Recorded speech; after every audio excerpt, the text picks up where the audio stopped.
എല്ലാവർക്കും നമസ്കാരം. ഞാൻ സക്കീർ ഹുസൈനാണ്. ഇന്ന് 2025 ജൂലൈ 6 ഞായറാഴ്ച. 2 ദിവസത്തെ അവധിയൊക്കെ കഴിഞ്ഞ് നാളെ നമ്മൾ വീണ്ടും മാർക്കറ്റിലേക്ക് പ്രവേശിക്കാനിരിക്കുകയാണ്. ഇപ്രാവശ്യം അതായത് നമുക്ക് ഓപ്ഷൻ ട്രേഡേഴ്സിനെ സംബന്ധിച്ചിടത്തോളം കൂടുതൽ പ്രതീക്ഷകൾക്ക് വക നൽകുന്ന തരത്തിലുള്ള ഓർഡറാണ് നമ്മൾ ഇന്നലെ ചർച്ച ചെയ്തത്. സെബിയുടെ ഭാഗത്തു നിന്നുള്ള ഓർഡർ ഈ കൃത്രിമത്വം കാണിച്ചുകൊണ്ട് മാർക്കറ്റിനെ ഉയർത്തുകയും താഴ്ത്തുകയും ചെയ്തതുവഴി 48,000 കോടി, അതിലവർ ചെറിയൊരു ലോസ് വിട്ടിട്ടുണ്ട്. 43,000 സംതിങ് കോടിയോളം തട്ടിപ്പ്. അല്ലാതെ ഇപ്പോൾ പലരും ചോദിക്കുന്ന ഒരു കാര്യമുണ്ട്, ഇതൊക്കെ തന്നെയല്ലേ മാർക്കറ്റ് എന്നുള്ളത്. പണമുള്ളവർ വന്ന് മാർക്കറ്റിൽ പെട്ടെന്ന് വാങ്ങുന്നു, മാർക്കറ്റിനെ ഉയർത്തുന്നു, അവർ സെൽ ചെയ്യുന്നു, പ്രോഫിറ്റ് ഉണ്ടാക്കി പോകുന്നു. പക്ഷേ അത്തരം ആളുകളോട്, അതായത് ഇത് തന്നെയല്ലേ മാർക്കറ്റിൽ സംഭവിക്കുന്നത്, ഈ ബിഗ് പ്ലെയേഴ്സ് എന്നൊക്കെ പറയുന്നത് ഇത് തന്നെയല്ലേ എന്ന് തെറ്റിദ്ധരിക്കുന്നവരും ചോദിക്കുന്നവരോടുമായി പറയാനുള്ളത്, ഇത് ഇവർ ചെയ്തിരിക്കുന്നത് ഈ കഴിഞ്ഞ 2023 ആഗസ്റ്റ് മുതൽ ഈ 2025 മെയ് വരെയും ഈ 2 വർഷക്കാലത്തിനുള്ളിൽ കേവലം 21 ദിവസത്തെ ട്രേഡിംഗ് മാത്രമാണ്. കണ്ടിന്യൂ ഇവർ സ്റ്റോക്കുകളിൽ ബൈ ചെയ്ത് അത് ഹോൾഡ് ചെയ്ത് മാർക്കറ്റിനെ ക്രമാതീതമായി ഉയർത്തുകയാണെങ്കിൽ, ഇനി അത് ഒരു ദിവസം കൊണ്ട് തന്നെ ഉയർത്തിക്കോട്ടെ, പക്ഷേ അന്ന് തന്നെ താഴ്ത്തുകയും ചെയ്യുന്നത് വഴിയാണ് ഇത്രത്തോളം ഭീമമായ നഷ്ടത്തിലേക്ക് ഓപ്ഷൻ ട്രേഡർമാരെ വളരെ പാനിക്കാക്കി. അവരെ ഈ മാർക്കറ്റിൽ നിന്ന് തന്നെ ഇപ്പോൾ ഒരു 2 വർഷത്തിന് മുമ്പുണ്ടായിരുന്ന ഓപ്ഷൻ ട്രേഡർമാരൊന്നും ഇപ്പോൾ നിലവിൽ ആ 100 പേരിൽ ഇപ്പോൾ കേവലം ഒരു 20-25 പേരോ ഉണ്ടാവൂ എന്നാണ് എൻ്റെ എക്സ്പീരിയൻസിൽ എനിക്ക് മനസ്സിലാക്കാൻ കഴിയുന്നത്. കാരണം ഒരുപാട് പേര് നമ്മളിപ്പോൾ കണ്ടിന്യൂ ആയിട്ട് കമ്മ്യൂണിക്കേഷൻ ചെയ്യുന്ന ഈ ട്രേഡർമാരുമായി കമ്മ്യൂണിക്കേറ്റ് നടത്തുന്ന ഒരാളായതിൻ്റെ പേരിൽ തോന്നുന്നു, അല്ലെങ്കിൽ ഞാൻ മനസ്സിലാക്കിയത്, ഈ 2 വർഷം മുന്നേ വരെ ഉണ്ടായിരുന്ന ട്രേഡർമാരിൽ 25% മാത്രമേ ഇപ്പോൾ മാർക്കറ്റിൽ നിലനിൽക്കുന്നുള്ളൂ. ബാക്കിയുള്ളവരെല്ലാം അവരുടെ ക്യാപിറ്റൽ നഷ്ടപ്പെടുത്തി. ഇതൊരു സുരക്ഷിത മേഖലയല്ല, ഇതിൽ നിന്ന് ഒരിക്കലും ഏൺ ചെയ്യാൻ കഴിയില്ല എന്നുള്ള ഉത്തമ ബോധ്യം മനസ്സിൽ ഉറപ്പിച്ചുകൊണ്ട് പോയി എന്നാണ് തോന്നുന്നത്. അത്തരത്തിൽ ആരെങ്കിലും ഈ മാർക്കറ്റിനെ അവോയ്ഡ് ചെയ്തവരുണ്ടെങ്കിൽ ഈ വീഡിയോ കാണുന്നുണ്ടെങ്കിൽ അവർ താഴെ കമൻറ്റ് ബോക്സിൽ നിങ്ങളുടെ അഭിപ്രായം രേഖപ്പെടുത്തുക. ഓക്കെ, നെക്സ്റ്റ് വീക്ക് മാർക്കറ്റിൽ നമുക്ക് എന്തൊക്കെ ശ്രദ്ധിക്കണം? നിഫ്റ്റി ആൻഡ് ബാങ്ക് നിഫ്റ്റിയൊക്കെ സപ്പോർട്ട് ആൻഡ് റെസിസ്റ്റൻസ് ലെവലുകൾ, weekly basis support and resistance ലെവലുകൾ ഏതൊക്കെയാണ്, പ്രധാന ഇവൻസുകൾ എന്തെല്ലാം വരാനുണ്ട്, എല്ലാം നമുക്ക് ചർച്ച ചെയ്യാം. കഴിഞ്ഞ ആഴ്ചയെ സംബന്ധിച്ചിടത്തോളം കേവലം ഒരു 300-400 പോയിൻറ്റിനകത്താണ് നിഫ്റ്റി ട്രേഡായിക്കൊണ്ടിരുന്നത്. ഒരു റേഞ്ച് ബോണ്ട് മാർക്കറ്റ് തന്നെയായിരുന്നു. അതിലും 25,650 മുതൽ 25,400 മുതൽ 25,650 ഒരു ഇടുങ്ങിയ റേഞ്ചിലായിരുന്നു മാർക്കറ്റിൻ്റെ മൂവ്മെൻറ്റ്. എന്നാൽ ഒരു ഘട്ടത്തിൽ 25,350 മുതൽ 25,700 ആ ഒരു ലെവലിലേക്ക് പോയിട്ടുമുണ്ട്. കഴിഞ്ഞ ആഴ്ചയിൽ 4 ദിവസവും റെഡിലാണ് ക്ലോസ് ചെയ്തത്. ലാസ്റ്റ് സെഷൻ ഫ്രൈഡേ മാത്രമാണ് ഒരു 58 പോയിൻ്റ് പോസിറ്റീവിൽ ക്ലോസ് ചെയ്യാൻ നിഫ്റ്റിക്ക് സാധിച്ചിട്ടുള്ളത്. കഴിഞ്ഞ ആഴ്ചയിൽ കാര്യമായിട്ടുള്ള പോസിറ്റീവ് ന്യൂസുകൾ എന്ന് പറയാൻ നമ്മുടെ ഇന്ത്യയിൽ നിന്ന് കൂടുതൽ പോസിറ്റീവുകളായ വാർത്തകളോ അല്ലെങ്കിൽ ഇവൻസുകളോ ഒന്നും ഉണ്ടായിരുന്നില്ല. US മാർക്കറ്റിൽ നിന്ന് വെള്ളിയാഴ്ച അവർ മാർക്കറ്റ് ലീവായിരുന്നു. എന്നാൽ ക്ലോസ് ചെയ്തിരിക്കുന്ന ലാസ്റ്റ് സെഷനിൽ റെക്കോർഡ് ഹൈയിലാണ് ക്ലോസ് ചെയ്തിരിക്കുന്നത് എന്നുള്ള ഒരു പോസിറ്റീവ് ന്യൂസാണ് US നിന്നുള്ളത്.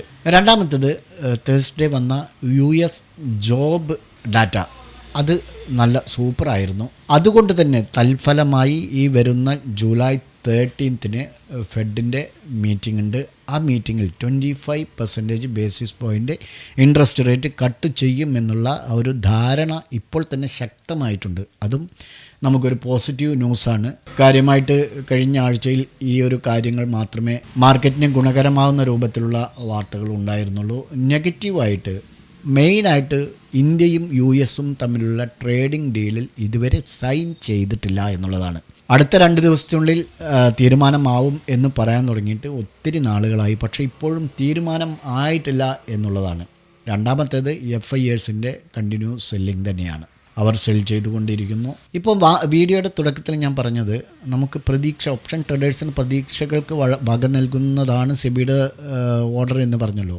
അത് FIERസിൻ്റെ പോർട്ട്ഫോളിയോ മുഴുവൻ അവർ ഡീറ്റെയിൽസ് ശേഖരിക്കാൻ വേണ്ടി എക്സ്ചേഞ്ചുകൾക്ക് സെബി നിർദ്ദേശം കൊടുത്തിട്ടുണ്ട്. അതുവഴി ഈ ഒരു കൃത്രിമത്വം കണ്ടുപിടിച്ചതുവഴി ഇനി ഇത്തരത്തിൽ മാനിപ്പുലേഷൻ ചെയ്ത് മാർക്കറ്റിനെ ഉയർത്തുകയും താഴ്ത്തുകയും ചെയ്യുന്ന ഒരു രീതി ഇനി ഈ ബിഗ് പ്ലെയേഴ്സിൻ്റെ ഭാഗത്ത് നിന്ന് ഉണ്ടാവാൻ സാധ്യതയില്ല എന്ന് മനസ്സിലാക്കിക്കൊണ്ടാണ് ഇനി ഓപ്ഷൻ ട്രേഡേഴ്സിന് നമുക്ക് വരാനിരിക്കുന്ന ദിവസങ്ങളിൽ ഒരു നന്നായിട്ട് ഉണ്ടാവുമെന്ന് തോന്നാനും അത് പറയാനുമുള്ള കാരണം. അതുകൊണ്ട് തന്നെ പെട്ടെന്നുള്ളൊരു അപ്പ് മൂവ്മെൻറ്റോ, അതായത് അൺഎക്സ്പെക്റ്റഡ് അപ്പ് മൂവ്മെൻറ്റോ ഡൗണോ വരാൻ സാധ്യതയില്ലാത്തതുകൊണ്ട് തന്നെ നമുക്ക് സമാധാനപരമായിട്ട് ഒരു ചെറിയ ലോട്ട് സൈസിലൊക്കെ ഓപ്ഷൻ ചെയ്തുകൊണ്ട് മുന്നോട്ട് പോകാൻ കഴിയുമെന്ന പ്രതീക്ഷയിൽ കൂടിയാണ് ഞാൻ ആ ഒരു കാര്യം പറഞ്ഞത്. ഇവിടെ കഴിഞ്ഞ ആഴ്ച വീക്ക്ലി ബേസിസിൽ സെൻസെക്സ് 626 പോയിൻ്റ് ഡൗണിൽ 83,432 സെറ്റിൽഡായിട്ടുണ്ട്. അതുപോലെ നിഫ്റ്റി 176 പോയിൻ്റ് ഡൗണിൽ 25,462 റേഞ്ചിലും ക്ലോസ് ആയിട്ടുണ്ട്. സ്മോൾ ക്യാപ്പ് 0.5%, മിഡ് ക്യാപ്പ് 1% പോസിറ്റീവിലാണ് ക്ലോസ് ചെയ്തത്. ലാർജ് ക്യാപ്പ് 0.5% ഡൗണിലാണ് ക്ലോസ് ചെയ്തിരിക്കുന്നത്. സെക്ടർ ബേസിൽ നോക്കുകയാണെങ്കിൽ റിയാലിറ്റി 2% ഡൗണിലാണ്. അതുപോലെ ബാങ്ക് 0.5% ഡൗണിലാണ്. FMCGയും 0.5% ഡൗണിലാണ്. ഫാമ ആൻഡ് PSU ബാങ്ക് 2% ഹൈയിലാണ് ക്ലോസ് ചെയ്തിരിക്കുന്നത്. ഇനി FIERS DIERSൻ്റെ ആക്ടിവിറ്റി നോക്കുകയാണെങ്കിൽ FIERS 6,600 CR സെല്ലിംഗ് ആണ് നടത്തിയിരിക്കുന്നത്. DIERS 7,600 CR ബയ്യിങ്ങും നടത്തിയിട്ടുണ്ട്. ഇപ്പോൾ last Friday American market holiday ആയിരുന്നു എന്ന് പറഞ്ഞല്ലോ.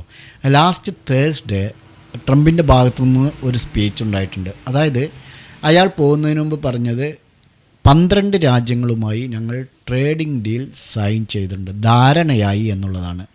അത് മൺഡേ ആണ് ഡിസ്പാച്ച് ചെയ്യുകയുള്ളൂ.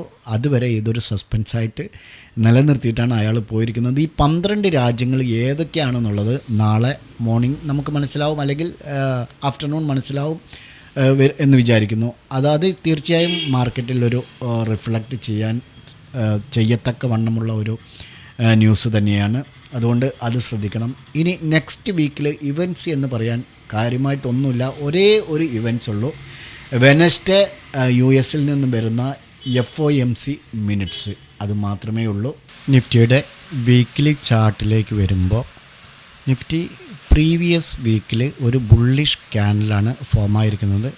ബുള്ളിഷ് ക്യാൻഡിൽ ഫോം ആയതുകൊണ്ട് തന്നെ തീർച്ചയായും ഇതിന് മുകളിലേക്ക് പോകുന്നതിന് മുമ്പ് ഒരു ചെറിയ റീടെസ്റ്റ് നടത്തുന്നത് സ്വാഭാവികമാണ്. അത്തരത്തിലുള്ള ഒരു റീടെസ്റ്റ് നടത്തിയതായിട്ട് നമുക്ക് ഇതിനെ പരിഗണിക്കാം. അങ്ങനെയാണെങ്കിൽ ഇവിടെ നിന്ന് സപ്പോർട്ട് എടുത്തിട്ട് ഇപ്പോൾ ഇവിടെ നിന്നും റിവേഴ്സ് ആയി എന്ന് വിചാരിക്കുകയാണെങ്കിൽ നാളെ വീണ്ടും 25,350 ലെവലിലേക്ക് വരികയോ അല്ലെങ്കിൽ നാളെ ഒരു ഗ്യാപ്പ് അപ്പ് ഓപ്പണിങ്ങിന് ശേഷം മുകളിലേക്ക് കണ്ടിന്യൂ ആയിട്ട് പോവുകയോ ചെയ്തേക്കാം. അപ്പോൾ 25,461 എന്നുള്ള റേഞ്ചിലാണ് ക്ലോസ് ചെയ്തിരിക്കുന്നത്. മുകളിലേക്ക് പോവുകയാണെങ്കിൽ 25,650, 25,700 ആ ഒരു റേഞ്ചിലാണ് റെസിസ്റ്റൻസ് ആയിട്ട് ഉള്ളത്.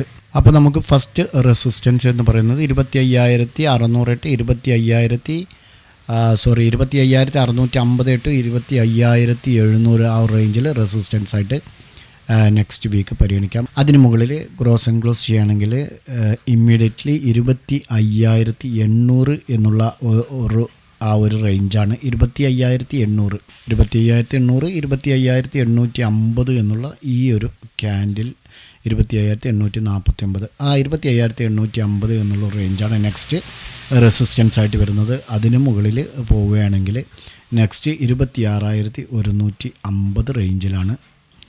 അതിന് മുകളിലാണ് നെക്സ്റ്റ് ഈ ഒരു 26,275 എന്നുള്ള ആ ഒരു റെസിസ്റ്റൻസ് സോണ്. അതേപോലെ സപ്പോർട്ട് നോക്കുകയാണെങ്കിൽ 25,350 ഫസ്റ്റ് സപ്പോർട്ട്. നെക്സ്റ്റ് എന്ന് പറയുന്നത് 24,850. ഓക്കെ, വീക്കിലി ബേസിസിലാണ്. അതിനും താഴെ വരികയാണെങ്കിൽ 24,500 ആ ഒരു റേഞ്ചിലേക്ക് ഡൗൺ ആവാനുള്ള സാധ്യതയുമുണ്ട്. അപ്പോൾ വീക്കിലി ബേസിസിൽ ഇങ്ങനെയാവുമ്പോൾ നമുക്ക് ഡെയിലി ടൈം ഫ്രെയിമിൽ ഫസ്റ്റ് 25,600 ഈ ഒരു റേഞ്ച് തന്നെയാണ്. സെക്കൻഡ് 25,850 25,700 ആ ഒരു റേഞ്ച്. ഇതാണ് നമ്മൾ പറഞ്ഞത് 25,600 ടു 25,700 എന്നുള്ള ഒരു strong resistance daily candle watch ചെയ്യാം.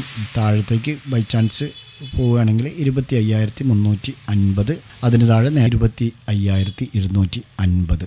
ഓക്കെ, ഇനി 1 അവർ ടൈം ഫ്രെയിമിലേക്ക് വരുമ്പോൾ നമുക്ക് ഇവിടെ നിന്നും ഇപ്പോൾ ഇങ്ങനെ ഒരു അപ്പ് മൂവ്മെൻറ്റ് കിട്ടി, അതിനുശേഷം ഡൗൺ സൈഡിലേക്ക് വന്നു. ഇനി ഈ ഒരു റേഞ്ചിൽ സപ്പോർട്ട് എടുക്കുകയാണെങ്കിൽ, ഇപ്പോൾ ഈ ഒരു റേഞ്ച് സപ്പോർട്ട് സോണാണല്ലോ, അതായത് 25,350, ഈ 25,350 സപ്പോർട്ട് എടുത്തതായിട്ടാണ് കാണുന്നത്. ഓക്കെ, നമ്മൾ വീക്ക്ലിയിലും ഡെയിലി ടൈം ഫ്രെയിമിൽ നോക്കിയപ്പോഴും സപ്പോർട്ട് എടുത്തതായിട്ടാണ് കാണുന്നത്. അങ്ങനെയാണെങ്കിൽ ഇവിടെ നിന്ന് മുകളിലേക്ക് പോവുകയാണെങ്കിൽ ഇതൊരു ഫ്ലാഗ് പാറ്റേൺ ആയിട്ട് ഫോം ആകാനുള്ള സാധ്യതയുണ്ട്. അതുകൊണ്ട് തന്നെ നമുക്ക് പ്രതീക്ഷിക്കാം നെക്സ്റ്റ് വീക്ക് 26,000 അടുത്തേക്ക് എത്തുന്നു. അതേസമയം നമ്മൾ കഴിഞ്ഞ സൺഡേ പറഞ്ഞിരുന്നു ഒരിക്കലും 26,000 എത്തില്ല എന്നുള്ളത്. അതുപോലെ തന്നെയാണ് സംഭവിച്ചത്, നേരെ താഴെ വരികയാണ് ചെയ്തത്. പക്ഷേ 25,300 താഴെ വരും എന്ന് പ്രതീക്ഷിച്ചു. 25,330 വരെ വന്നു. ഓക്കെ, അവിടെ നിന്നാണ് സപ്പോർട്ട് എടുത്ത് പോയത്. അപ്പോൾ നെക്സ്റ്റ് വീക്ക് നമുക്ക് തീർച്ചയായും പ്രതീക്ഷിക്കാം 25,800, 26,000 ആ ഒരു റേഞ്ചിലായിരിക്കും ക്ലോസ് ചെയ്യുക. ഇനി നമുക്ക് നാളെ വാച്ച് ചെയ്യാനുള്ള സപ്പോർട്ട് ആൻഡ് റെസിസ്റ്റൻസ് ലെവലുകളൊന്ന് നോക്കാം. നമ്മൾ കഴിഞ്ഞ വെള്ളിയാഴ്ച റെസിസ്റ്റൻസ് 25,570 നിഫ്റ്റിയിൽ പറഞ്ഞത്, സപ്പോർട്ട് 25,290. അപ്പോൾ നമുക്കത് ആക്റ്റീവ് ആയിട്ടില്ല. നമ്മൾ നാളെ നിഫ്റ്റി വാച്ച് ചെയ്യാൻ വേണ്ടിയിട്ട് റെസിസ്റ്റൻസ് ലെവൽ മാറ്റുന്നില്ല.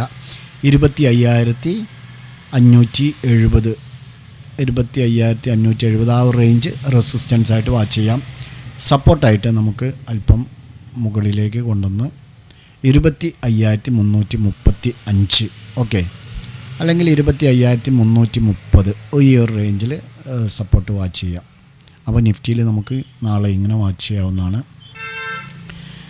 ബാങ്ക് നിഫ്റ്റിയിലേക്ക് വരുമ്പോൾ വെള്ളിയാഴ്ച 57,110 റെസിസ്റ്റൻസ് ലെവൽ, 56,570 സപ്പോർട്ട് ലെവൽ. ഈ രണ്ട് ലെവലുകളും നമുക്ക് ആക്റ്റീവ് ആയിട്ടില്ല. കഴിഞ്ഞ വെള്ളിയാഴ്ചയെ സംബന്ധിച്ചിടത്തോളം അത്യാവശ്യം ഒരു വോളറ്റൈലിറ്റി മാർക്കറ്റ് തന്നെയായിരുന്നു, പക്ഷേ ഒരു റേഞ്ച് ബൗണ്ട് മാർക്കറ്റായിരുന്നു എന്ന് മാത്രം. നമുക്ക് റെസിസ്റ്റൻസ് ആയിട്ട് അല്പം ഈ ഒരു സോണിലേക്ക് വയ്ക്കാം. നെക്സ്റ്റ് സ്വിങ് ആണിത്. ഒന്നുകൂടെ സെക്യൂർ എന്ന് പറയാൻ നമുക്ക് ഈ ഒരു സോണിൽ വളരെ സേഫ്റ്റിയാണ്. 57,255, ഓക്കെ, 57,255 റെസിസ്റ്റൻസ്.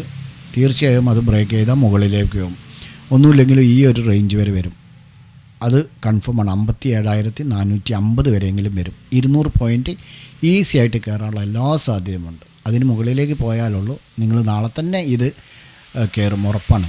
ഓക്കെ, അപ്സൈഡിലേക്കാണെങ്കിൽ കേട്ടോ. ഇനി സപ്പോർട്ട് ലെവൽ നമുക്ക് ഈ ഒരു റേഞ്ചിൽ തന്നെ വാച്ച് ചെയ്യാം.